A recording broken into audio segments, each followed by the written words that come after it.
الرحمن الرحیم سید مشتاق حسین شاہ صاحب، چودھری سجاد احمد صاحب اور میرے لیبر ونگ کے تمام عہدیداران، آپ سب کی خدمت میں میرا سلام۔ مجھے تو پتہ نہیں تھا لیبر ونگ والوں کے مسلم لیگ نون کا اتنا متحرک لیبر ونگ ہے، ماشاءاللہ۔ اور میرا خیال ہے اگر میں غلط نہیں ہوں تو شاید یہ لیبر ونگ کا پہلا ایسا کنونشن ہے، میرا خیال ہے۔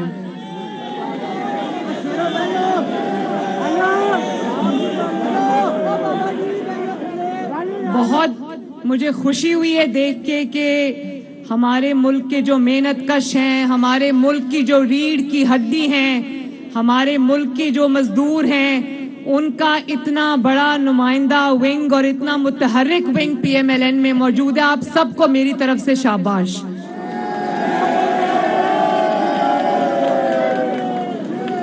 اور جب سید مشتاق شاہ صاحب نے نواز شریف صاحب کو یہ میسج بھیجا لندن کہ وہ الحمرا ہالز میں کرنا چاہتے ہیں لیبر ونگ کا فنکشن، لیبر ڈے کا، تو میاں صاحب نے کہا کہ مریم ضرور آئے گی، لیکن آپ سب لوگ مسلم لیگ نون میں اپنے گھر کے گراؤنڈ میں تشریف لائیں، ہم خود آپ کو ہوسٹ کریں گے انشاءاللہ۔ تو مہربانی مشتاق صاحب، آپ سے میری ریکویسٹ یہ ہے، اور لیبر ونگ کے جتنے بھی عہدیداران موجود، ذرا لیبر ونگ کے عہدیداران ہاتھ کھڑا کریں میں دیکھوں۔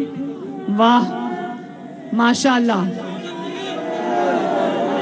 جس جماعت کا لیبر ونگ اتنا سٹرونگ ہے، اس جماعت کو انشاءاللہ تعالی اور اس ملک کی معیشت کو آنچ نہیں آ سکتی انشاءاللہ۔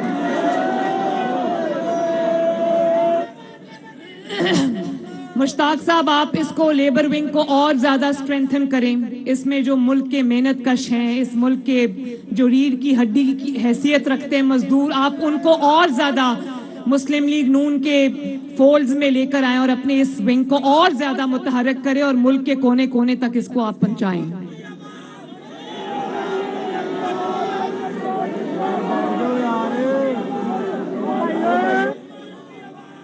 میں نے یہ نوٹ کیا۔ اچھا، ابھی مل کے نعرے لگائیں گے، ابھی ذرا بات سن لیں، مجھے آپ سے باتیں کرنی ہے، ذرا بات سن لیں۔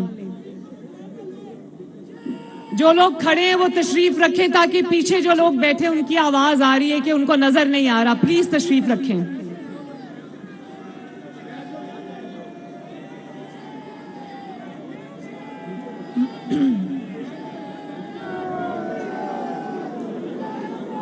مجھے اس بات کا علم ہے کہ اتنے مشکل اور سخت معاشی حالات کے باوجود وزیر اعظم شہباز شریف صاحب نے جو منیمم ویج ہے اس کو 35,000 تک مقرر کیا ہے، اور مجھے امید ہے اور میں یہ آپ کا میسج ان تک پہنچاؤں گی، کیونکہ یہ میرے بھی دل کی آواز ہے کہ منیمم ویج جو ہے وہ 40,000، کم از کم 40,000 ہونا چاہیے۔ یہ بات میں انشاءاللہ اسحاق ڈار صاحب تک بھی پہنچاؤں گی، وزیر اعظم صاحب تک بھی پہنچاؤں گی، اور میں کوشش بھی کروں گی۔ یہ بھی بہت کم ہے، کیونکہ میرا خیال ہے کہ جتنی پاکستان کی ترقی میں، پاکستان کے چلنے میں مزدور کا ہاتھ ہے، اتنا شاید محنت کسی اور کی نہیں ہے۔ ابھی میں سعودی عرب عمرے کے لیے گئی میاں صاحب کے ساتھ، تو وہاں پر میں نے پاکستانیوں کو محنت کرتے دیکھا، میں نے ان کو سڑکیں بناتے دیکھا، میں نے ان کو کارخانوں میں کام کرتے دیکھا، میں نے ان کو جو حرمین شریفین ہے وہاں پر دیکھا، اتنی جاں فشانی سے، اتنی محنت سے، اتنی لگن سے کام کرتے ہیں۔ تو مجھے یہ احساس ہوا کہ اس ملک میں پاکستان، جتنا پوٹینشل پاکستان میں ہے، جتنا پوٹینشل پاکستان کی معیشت میں ہے، جو نعمتیں اللہ تعالیٰ نے پاکستان کو دی ہوئی ہیں، اگر پاکستان نواز شریف صاحب کے ویژن پر چلے اور اس ملک کی ترقی میں کوئی رکاوٹ آڑے نہ آئے، تو انشاءاللہ تعالیٰ ان لوگوں کو باہر جا کے مزدوری کرنے کی ضرورت نہیں پڑے گی۔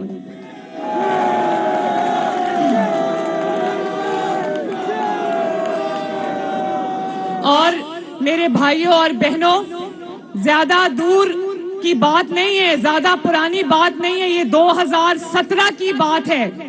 2017 کی بات ہے کہ روٹی 2 روپے کی تھی، مزدور بھی پیٹ بھر کے کھانا کھاتا تھا، مزدور کے بچے بھی پیٹ بھر کے کھانا کھاتے تھے، پیٹ بھر کے کھانا کھا کر سوتے تھے، دودھ پیتے تھے، اسکول جاتے تھے، مہنگائی کم تھی، سبزیاں پھل سارے جو ہے وہ جو چھوٹا طبقہ ہے ان کی استطاعت سے باہر نہیں تھے، ملک میں ترقی آ رہی تھی، ملک میں چائنا پاکستان اکنامک کوریڈور بن رہا تھا، ملک کے اندر جو ہے وہ سڑکیں بن رہی تھیں، سڑکوں کے جال بن رہے تھے، ملک کے اندر موٹر ویز بن رہی تھی، کارخانے لگ رہے تھے، بجلی کے کارخانے لگ رہے تھے، لوڈ شیڈنگ ختم ہو رہی تھی، ملک کے اندر دہشت گردی ختم ہو رہی تھی، اور معیشت تیزی سے ترقی کر رہی تھی، بلکہ دنیا کی پہلی کامیاب ترین معیشت جو 20-25 کامیاب ترین معیشت تھے ان میں شمار ہو رہا تھا پاکستان کی معیشت کا۔ یہ زیادہ پرانی بات نہیں ہے، 2017 کی بات ہے جب آپ کا نمائندہ نواز شریف وزیر اعظم تھا۔ اللہ تعالیٰ کے فضل و کرم سے جو بھی کام وہ کر رہا تھا اس کا صلہ مزدور کو پہنچ رہا تھا، لوگ بھوکے نہیں مر رہے تھے، لوگ پیٹ بھر کے کھانا کھاتے تھے۔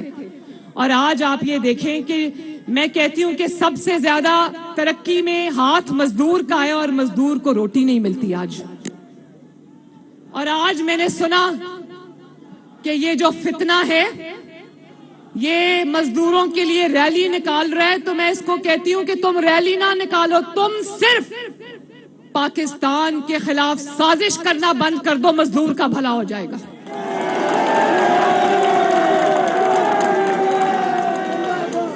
تم سازشی طریقوں سے اپنے اقتدار کے راستے کھولنا بند کرو، مزدور کی روٹی ٹھیک ہو جائے گی انشاءاللہ۔ اور یہ میں آپ کو بتاؤں، یہ میں آپ کو بالکل خدا لگتی بات کہہ رہی ہوں، اس ملک کے اندر اتنا پوٹینشل ہے، اس ملک کے عوام کے اندر اتنا پوٹینشل ہے، اس ملک کی ترقی میں ایک شخص حائل ہے، اس کا نام ہے عمران خان۔ اور میں آپ کو یہ بات صرف اس لیے نہیں کہہ رہی کہ وہ میرا سیاسی مخالف ہے، سیاسی تو وہ نہیں ہے، وہ دہشت گرد ہے۔ جو ہمارے مذہب کے اندر فتنے کی ڈیفینیشن ہے نا، آپ وہ اٹھا کے دیکھ لیں، وہ عمران خان پہ فٹ آتی ہے۔ ملک کی ترقی میں ایک ہی چیز رکاوٹ ہے، میں جیت جاؤں میں تب ملک کی تباہی کروں گا، میں ہار جاؤں میں تب ملک کو چلنے نہیں دوں گا، اس شخص کا نام ہے عمران خان۔ خدا کے واسطے اس ملک پر رحم کرو۔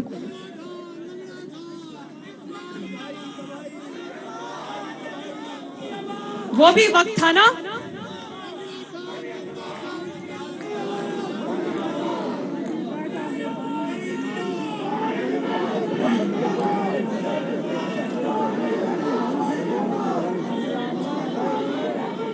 میرے بھائیوں اور بہنوں، وہ بھی وقت تھا نا جب ڈالر 97, 98 اور 100 روپے کا تھا، وہ وقت تھا نا۔ اور 2013 سے لے کر 2018 تک، 2017 تک جب نواز شریف صاحب آفس میں تھے، پرائم منسٹر تھے، آٹے کی قیمت انہوں نے مزدور کے لیے 35 روپے سے بڑھنے نہیں دی، چینی کی قیمت انہوں نے اللہ تعالیٰ کے فضل و کرم سے مزدور کے لیے 50 روپے سے بڑھنے نہیں دی، سبزیوں کی پھلوں کی قیمتیں انہوں نے مزدور کے لیے بڑھنے نہیں دی۔ وہ ایک ہی بات کرتے تھے کہ اس ملک کا غریب اور مزدور جو ہے وہ پیٹ بھر کے کھانا کھائے۔ اور اس ملک میں جو سڑکیں بن رہی تھی، جو موٹر ویز بن رہی تھی، جو میٹرو بس بن رہی تھی، جو اورنج لائن بن رہی تھی، جو ترقیاتی منصوبے بن رہے تھے، اس کا فائدہ کس کو ہو رہا تھا؟ اس کا فائدہ پاکستان کے مزدور کو اور غریب کو ہو رہا تھا۔ پھر کس کو تکلیف ہوئی؟ کس کو تکلیف ہوئی؟ آج اگر 2 روپے کی روٹی 25 روپے کی ہے، 20 روپے کی ہے، تو کس کو الزام دینا ہے؟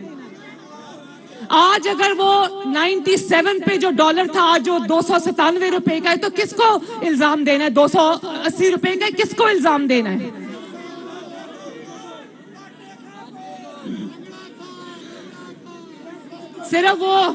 صرف وہ خان ذمہ دار نہیں ہے، پورا گینگ ہے جو ذمہ دار ہے، پورا ٹولہ ہے جس نے پاکستان کو نوچ نوچ کے کھایا ہے۔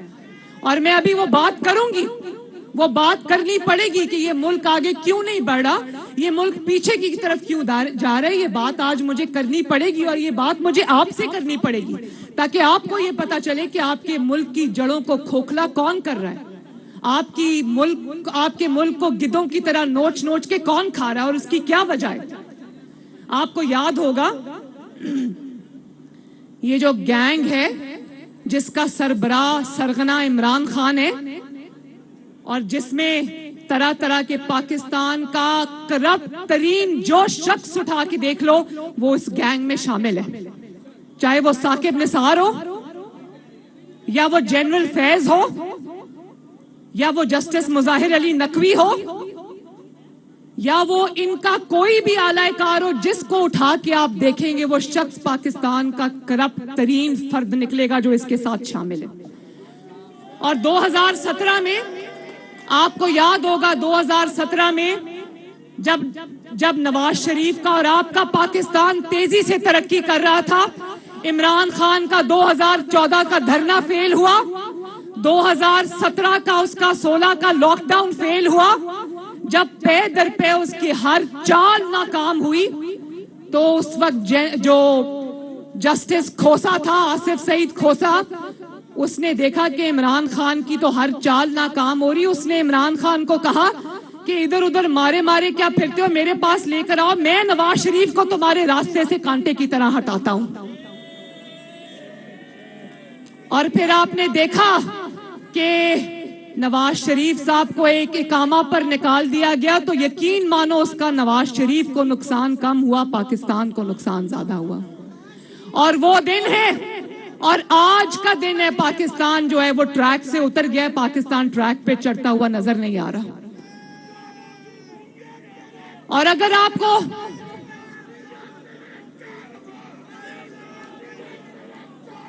آپ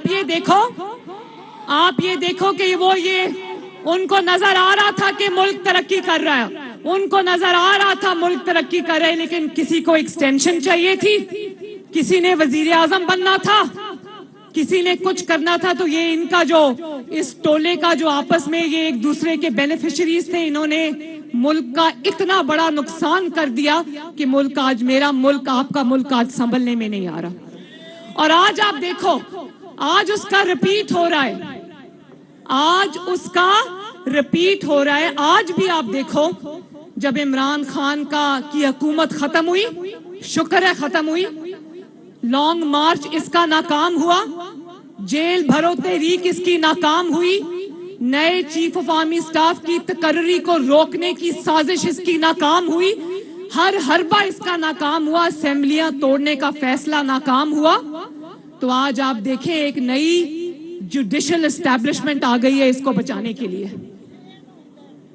کچھ چہرے پرانے ہیں, کچھ نئے چہرے بیچ میں شامل ہو گئے, اور سب کا آپس کا انٹرسٹ ہے. یہ ایک ایول نیکسس ہے, اس میں نواز شریف فٹ نہیں ہوتا, کیونکہ نواز شریف کو جس کے اوپر انہوں نے اتنے جھوٹے الزام لگائے, ان الزاموں کی بات بھی ابھی ہم کریں گے, نہ وہ کھاتا ہے نہ کھانے دیتا ہے, یہ کھاتے بھی ہیں اور کھلاتے بھی ہیں.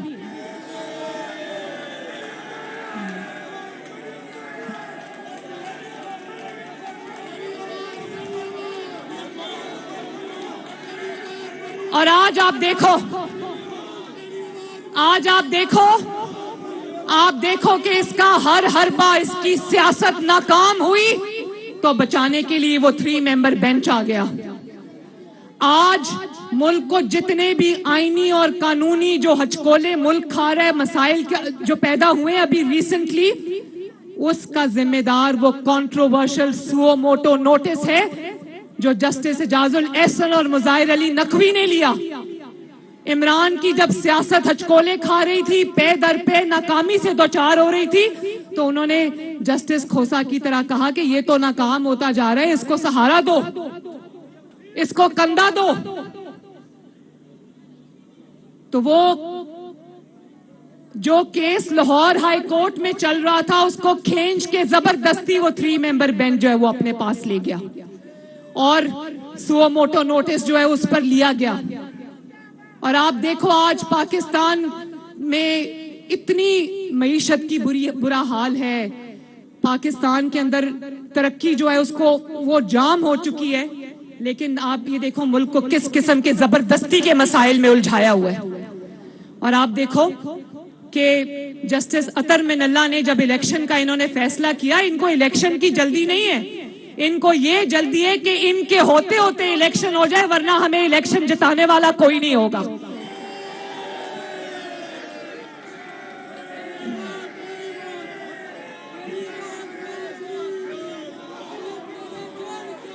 اور آپ دیکھو یہ سازش کو دیکھو، اس سازش کو سمجھنے کی ضرورت ہے. آپ اس سازش کو دیکھو. جسٹس اطہر من اللہ نے جو سپریم کورٹ کے ایک معزز جج ہیں، انہوں نے یہ بات کہی، انہوں نے کہا کہ الیکشن کا فیصلہ کرنے سے پہلے اس بات کو دیکھنا ہوگا کہ اسمبلی توڑی کیوں گئی.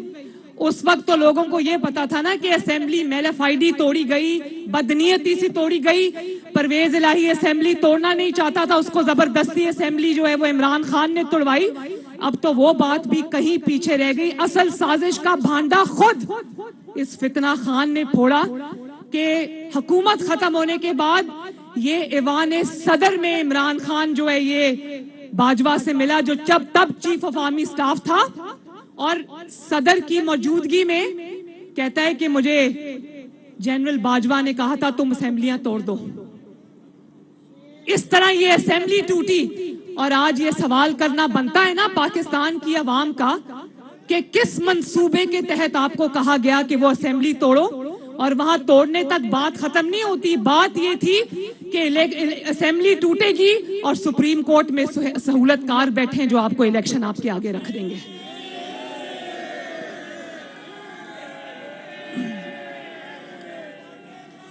اور پھر اس ناانصافی کی وجہ سے، اس سازش کی وجہ سے، دیکھیں اس سازش کی وجہ سے یہ جو ناانصافیاں ہوئیں، جس طرح سے سو موٹو لیے گئے، جس طرح سے قانون کا، آئین کا، انصاف کا تماشا بنا کے رکھ دیا گیا، اس پہ صرف عوام نہیں بولے، اس پہ صرف سیاستدان نہیں بولے، اس پہ سپریم کورٹ کے اپنے برادر ججز بول اٹھے، چیخ اٹھے کہ یہ کیا ہو رہا ہے. سپریم کورٹ کے اندر اتنی بڑی ریوولٹ کھڑی ہو گئی، اتنی بڑی سپریم کورٹ کے اندر جو ہے وہ جنگ شروع ہو گئی کہ پاکستانی قوم کا سر شرم سے جھک گیا.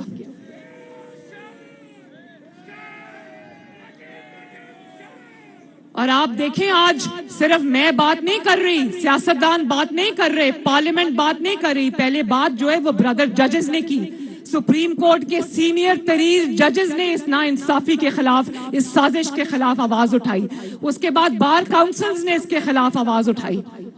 پہلے تو عوام کے سامنے یہ آنا چاہیے نا کہ جنرل باجوہ صاحب، جس کو آپ میر جعفر کہتے تھے، جانور کہتے تھے، جس کو آپ غدار کہتے تھے، اس کے کہنے پر آپ نے اسمبلی کیوں توڑی؟ اور کیا اسمبلی توڑنے تک پلان تھا؟ نہیں، پلان آگے تک تھا کہ تم اسمبلی توڑو، یہ 3 ممبر بینچ تمہیں الیکشن دے گا. آج جب نیا الیکشن ہونے جا رہا ہے، نیا جنرل الیکشن اکتوبر میں ہونے جا رہا ہے، تو اب RTS نہیں بٹھا سکتے، تو عمران خان کے سہولت کاروں نے اس کو لانے کا یہ منصوبہ بنایا ہے. انشاءاللہ تعالی یہ منصوبہ اب تمہارا، وہ کہتے ہیں نا پیپر آؤٹ ہو گیا، یہ منصوبہ تمہارا کامیاب نہیں ہونے دیں گے انشاءاللہ تعالی.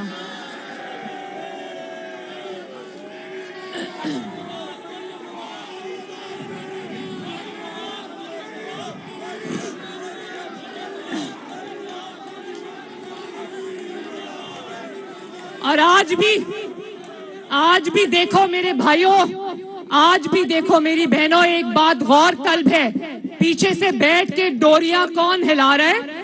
وہ ثاقب نثار جو ریٹائر ہو گیا ہے، لیکن عمران خان کو لانے کے لیے ایڑی چوٹی کا اس نے پیچھے سے بیٹھ کے بھی زور لگایا ہوا ہے. آپ یہ دیکھو، اللہ تعالیٰ کا قانون دیکھو، قدرت کا مکافات عمل دیکھو. جس شخص نے نواز شریف کو بیٹے سے تنخواہ نہ لینے پر وزیر اعظم کے دفتر سے نکالا، آج اس کا اپنا بیٹا 1,20,00,000 روپیہ رشوت لیتا ہوا پکڑا گیا.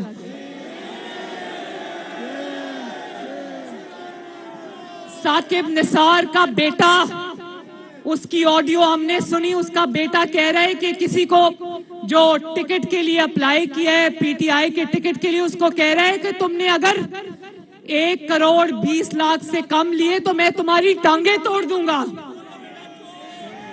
چور کا بیٹا چور.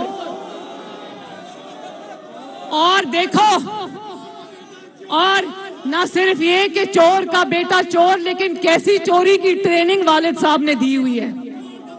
اور ابھی ریٹائرڈ ہے. سوچو جب یہ ثاقب نثار پاکستان کی سب سے بڑی انصاف کی کرسی پہ ہوگا تب یہ کیا ناانصافی کرتا ہوگا.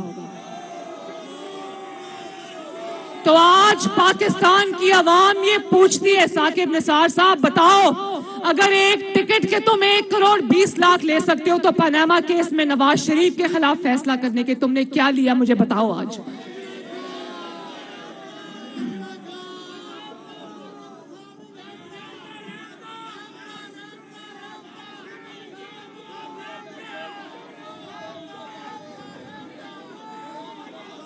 اور آپ کو یاد ہوگا جب میرے خلاف ثاقب نثار کی کوئی وہ آڈیو آئی تھی جس میں اس نے کہا کہ مریم کو ٹھوک دو، یعنی کہ مریم کو اڑا دو، مریم کو مار دو، کیونکہ وہ تمہارا چہرہ روز آ کے عوام کے ساتھ ایکسپوز کرتی ہے. اس کو ٹھوک دو کا لفظ استعمال کیا اور کہا کہ مریم بڑی سخت زبان بولتی ہے اور اس طرح کی باتیں کی. تو آج اس کے بیٹے کی آڈیو میں اس کے بیٹے کی زبان سنی آپ نے؟ شرم سے سر جھک جاتے ہیں. باہر سے پڑھ کے آیا ہے وہ بھی ہمارے خرچے کے اوپر، اور اس کی زبان سنے ذرا. گالی دیے بغیر اس کی کوئی بات کمپلیٹ نہیں ہوتی.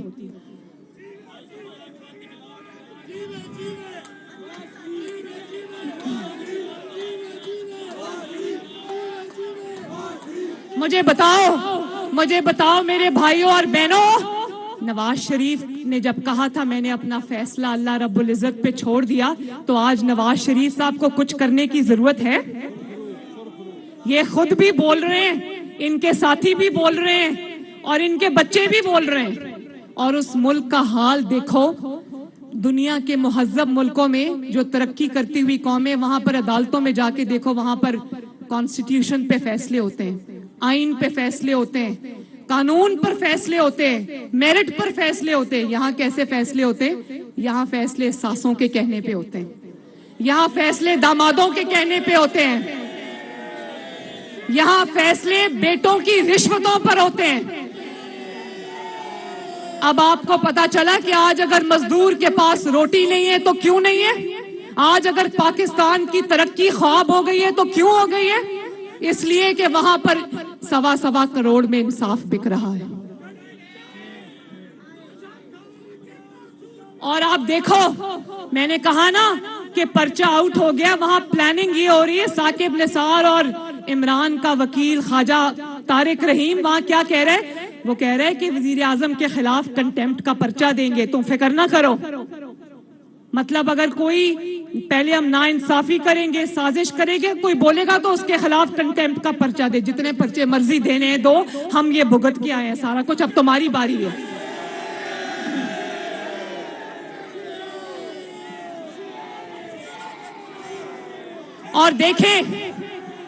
اور آپ دیکھیں کہ چیف جسٹس عمر عطا بندیال صاحب کی ساس کہہ رہی ہے، اس کی ساس کہہ رہی ہے کہ میں عمران کے لاہور کے جلسے میں گئی تھی، لاکھوں لوگ تھے، اسی طرح ہر شہر میں لاکھوں لوگ عمر عطا بندیال صاحب کے لیے دعائیں کر رہے ہیں. تو ذرا دیکھیں تو صحیح، ہر شہر میں جا کے لاکھوں لوگ عمر عطا بندیال صاحب کے لیے کیا کہہ رہے ہیں.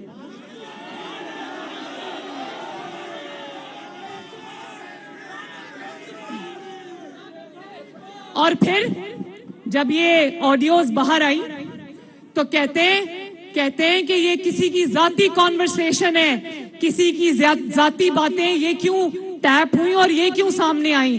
میں بالکل اس حق میں ہوں کہ کسی کی ذاتی گفتگو ٹیپ کرنے کا کسی کو حق نہیں، لیکن یہ ذاتی گفتگو نہیں جس میں ملک کی تقدیر کے فیصلے ہو رہے ہوں، وہ ذاتی گفتگو نہیں ہوا کرتی. جو چیف جسٹس کی ساس صاحبہ ہیں اور اس کے ساتھ جو خواجہ طارق رحیم صاحب کی وائف ہیں،